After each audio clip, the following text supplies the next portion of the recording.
Coming to you live is the AutoHub show, changing automotive one show at a time with Ian and Jeff. And here we go.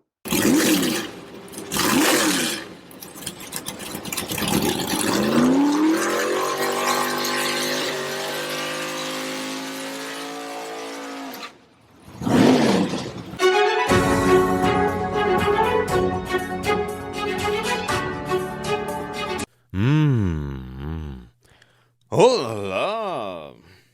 What?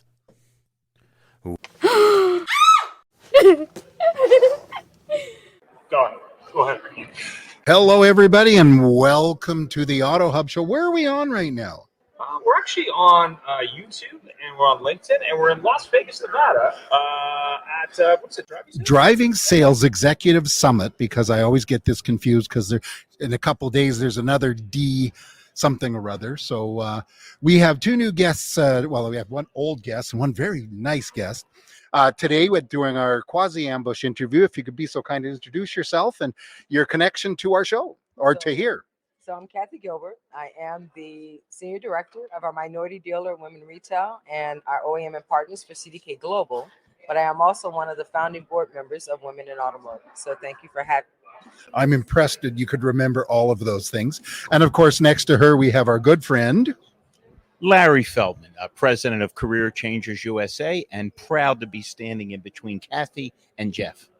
Well, you should be, because we're pretty cool, you know. So, what's your take so far? I mean, the big thing here in the show right now, the big, Women in Auto is sort of almost its own show within a show, isn't it? That is correct. And so I'll tell you, we were very happy to partner with Driving Sales at this event. Now, we have our big event coming in June, and you'll hear more about that. But at this event, we did what we call our Women in Automotive Social. And the social part was we had a great reception last night hosted by TrueCar. But the part that was really cool about that is that we had so many guests. They had a chance to network. They had a chance to find out more about women in automotive. And then this morning, we did a morning session where it was our mentoring. We had our mentoring panel, and it was hosted by Stella AI. But the cool thing, and again, there's a lot of cool things about this show, needless to say, but the cool thing was the women that came to join us and the ones that were new. This was their first show or the first time that they had a chance to be out and to really get a chance to network and see other leaders in the space.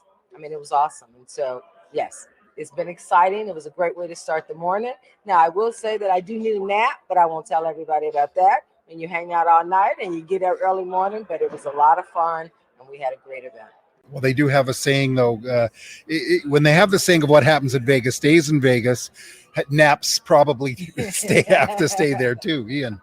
Yeah, I mean, I had the pleasure of being at the event this morning. I'm an early bird, as probably everybody knows. But it was very, very insightful, not only because, there were a lot of talented women in the room, but also just it was a very well put together event. But more importantly, from a point of view of networking and mentoring and those kind of things, I've had the privilege of mentoring some people in my life. I think mentoring isn't talked about enough in automotive, but especially mentoring for women, not to exclude them by any stretch, but maybe you can talk a little bit about that program and sort of, how people can get involved in those kind of things. Can I mention one thing before Kathy illuminates and elucidates? What's really insane is all car people should know and probably do know that women influence 80% of the buying decisions. They buy over 50% of the cars. And how crazy women view the situation when they come in and it's all guys or mostly guys. Women listen better. They build rapport better than men. So technically speaking, they are better at sales because they listen better. And if you don't listen, it doesn't matter what you say. Would you concur? I would concur 100%. And thank you for sharing that. When you think about mentoring, right, we talk a lot about how do you get the right mentor. And so many times women come into the automotive industry and they don't find someone that either looks like them or someone that's in their local area, and they get disheartened and they wind up leaving the industry. So the importance of mentoring, and we've been supporting mentoring for over 8 years now as part of Women in Automotive. The benefit is there are leaders here. There are women here that have gone through a lot of the things that our young ladies are going through, and having an opportunity to talk to someone, to share those ideas, just to just hear someone that says, hey, you know what, I understand what you're going through. And so Women in Automotive is a big proponent of our mentoring program. We are always looking for mentors. We're always looking for mentees. And this year we've added the ability to sponsor. So we have a lot of our OEM partners that are actually looking at sponsoring women in their organization. So it's a great thing, and I'm a big Kathy, proponent of I can mentoring. help. Okay, Yes. I can be. I never understood women that were jealous of other women and pushed them away. So I can be a mentor. Okay. He can be a mentee, and I believe in your bag, Jeff, you have some mentos. So we've conjugated the verb in every possible way. So I knew we'd shut him up with that one. there girl. we go. So I want to ask you a question that could be taken wrong, Okay. but why do we not see more women in auto in variable, well, in fixed, in the front end fixed and variable ops? Mm-hmm. Is it because of us, meaning the industry, or is it because of the people looking, the ladies looking? So I would tell you it's probably a combination of both. You have a lot of men in the industry that don't necessarily recognize the value that women bring. And they're starting to see that. And some of that is becoming more obvious because men are looking at their daughters and they're looking at their wives and they're wanting a better opportunity for them. But it's also women. When I come into a store, I want to see somebody that looks like me. I want to know that somebody understands my perspective. And it's good that you have women in the business. And what I love most is when you have someone that understands that women bring a different perspective, and there's a value in that. And so as we start talking about, diversity of thought, having women are going to look at things a little bit differently. They're going to bring a different perspective, and it's important to recognize that. And so I don't think we've done that traditionally in automotive. I've been around for a long time.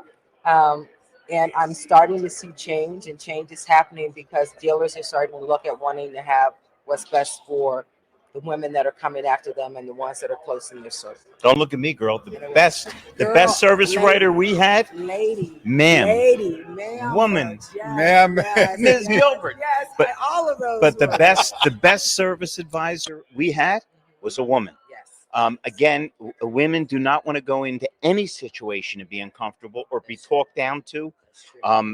I'm a trainer, Yes. and okay. when I do either newbies or if I get people that need to be refired, Right. I send them out to mystery shop and to say they're looking for a car for their sister that just had a baby. I don't have to tell you all over the country and in Canada. It's like, well, tell her to come back. What's her credit like? But what's really scary is sometimes they take, just for fun, their boyfriend, their husband, and the salesperson continues to talk to the husband or boyfriend even after the husband or boyfriend, in fear for their lives, go, no, she's the buyer. Oh, absolutely. And I'll tell you, women do that. Even though they're the one that's buying the vehicle, they're the one that has all the credit. They bring someone else because our industry still has to do better in that regard. Yep. If I'm the buyer, give me the respect because women will leave a dealership and not come back simply because you didn't give me that respect. So you're absolutely The turnoff is instantaneous. Absolutely. And I mean, it shows with your eyes, the way you're talking. I ask a question and then they still look at the man to answer. We have to get better. And I think we're doing it. Now, granted, I would like us to do it a lot faster, but it is happening. So what's your opinion on how to change things quicker now that you brought that up? I mean, I know part of the issue we've seen, not only in Toronto and obviously the Women in Automotive breakout, but also here, just the lack of men who seem to be wanting to attend these events. Is that something that you think could be changed? And if so, how? So I would always say most of the events are kind of billed as women in automotive events. But the way I say it is women in automotive and it's men who love women. So if you raise your hand and say, yes, I love women, whether that is my daughter, my wife, my mother, my sister, my neighbor down the street, the young ladies that work in my store, if you love women, now is the time for you to represent and do more for them. Kathy, I love women. That's what I'm saying. I have to tell you, Yes. I know a lot of men. The issue they have is men have trouble supervising women. And Okay. and I know firsthand. I would hire a woman and to overlook almost everything just to hire to say, because I've the best salespeople, no BS, not trying to be like Larry, best salespeople I ever had were women. Right. And my wife is who does our videos and stuff here is she was in life insurance for a long time, and she had no problem looking somebody in the eye and putting her hand on the table and saying, "Do you want to buy or not?" And they'd go, "Okay." If I did that, there'd be hell, right? But the fact is that I always had trouble having to do corrective measures. And, I'd always believe myself to be a student of current proper processes of everybody. You can't sit a guy down anymore and say, "Listen, you blah, blah, blah, blah, blah." Could never do that as a guy with a lady, although they'd probably much more respect you. But I know a lot of men have a problem by saying, you need to do, here's here's the coaching. What, because you just talked about men loving women in automotive. So what advice can you give men to be more comfortable with having women? Because I don't believe as a man that men in general push women out. And in general, there's a lot of guys that, should be kicked out. But anybody I know, maybe I live in this really great group of world, just want people doing business. But what can you tell men to stop being, to change in general? So I would tell anyone, be consistent in your process and how you rate performance. Talk to people the way you want to be spoken to. And so if this is the expectation for the role, then provide the expectation and make that expectation consistent. It shouldn't be different rules for me than it is for a man on your team. Once you drive that consistency and I see and women see that, hey, I'm being evaluated based on my performance the same way you evaluate everyone else, I think that's when it starts to change. Kathy, can we build on your earlier statement? Oh, absolutely. Why don't we just instruct men when they're interviewing and dealing with women to treat them the way they'd want another man to treat their wife or daughter or sister? 100%. But doesn't that just go away with what you just said? Because we should be treating everybody the same way. Yeah, but burying your head in the sand and acting like everything is equal when it isn't equal doesn't get you anywhere. You have to acknowledge your problem before you can fix it. But if you're treating everybody consistently and with the same respect that you want to be given, then it's easy. So the way that you treat your daughter, the way you treat your wife, the way you treat your neighbor down the street, we've gotten to a place in the world where I think we all need to be a little kinder. No question. And don't assume that I mean something different than what the words are. Most of us do need to be more sensitive, and that's important.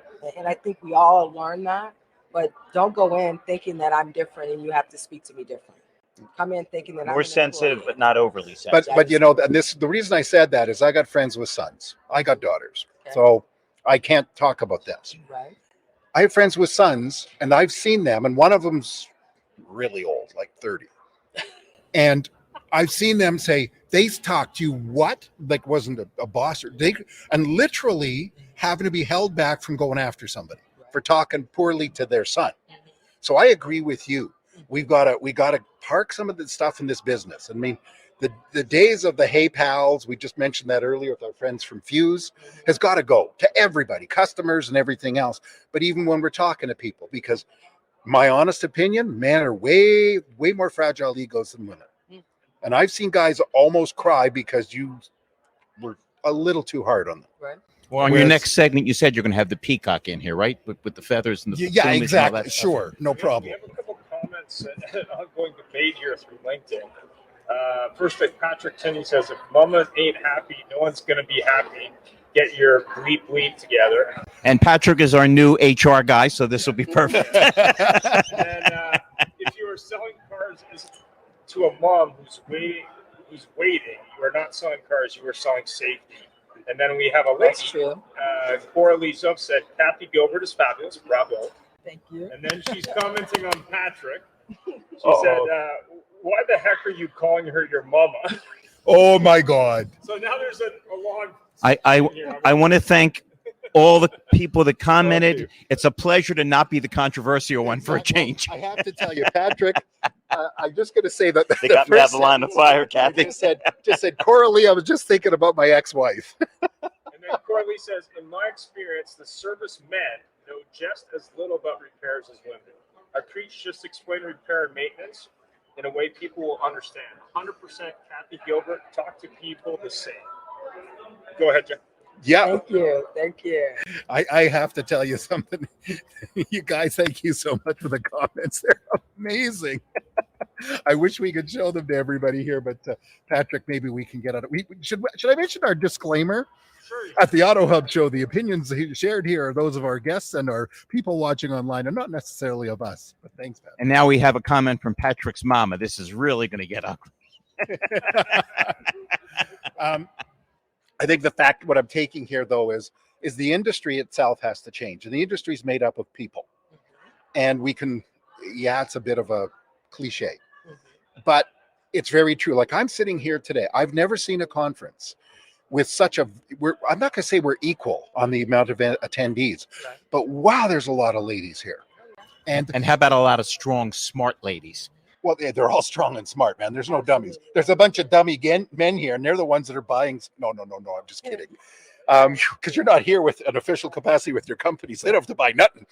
But no, see, there's a minimum. What do we have in here for booths, Ian? 10, 12 vendor booths, which includes a couple of media people and our good friends, Fred and Lou. And, but it's still mostly ladies. That means there's attendees here. That's a big deal. One of the things that I really like is Women in Automotive.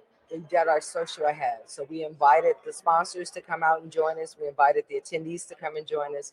But I would say this, I am a proud CDK employee. And the reason for that is because CDK continues to invest in our minority community, our women community, and they are a big proponent of women in automotive. How do we drive and advocate for more women? And so I tell you, I don't necessarily say there's a major difference in men and women. It is we think about things differently. We come with different perspectives, and it's all about getting together and understanding how you think about an issue, because there are things that we agree on. There are things that we don't agree on, but taking the time to listen, taking the time to authentically want to understand and learn, that's how we get better. That's how we grow. Yeah, no question. Good advice for anything. Take the time to listen. But you as a trainer have been training people for decades. Salespeople, the service advisors, ask questions, then shut up. Listen. Ian. Yeah, it's interesting that you bring that up with listening. And I know salespeople in general, I'm not trying to say gender is a factor here, it may not be.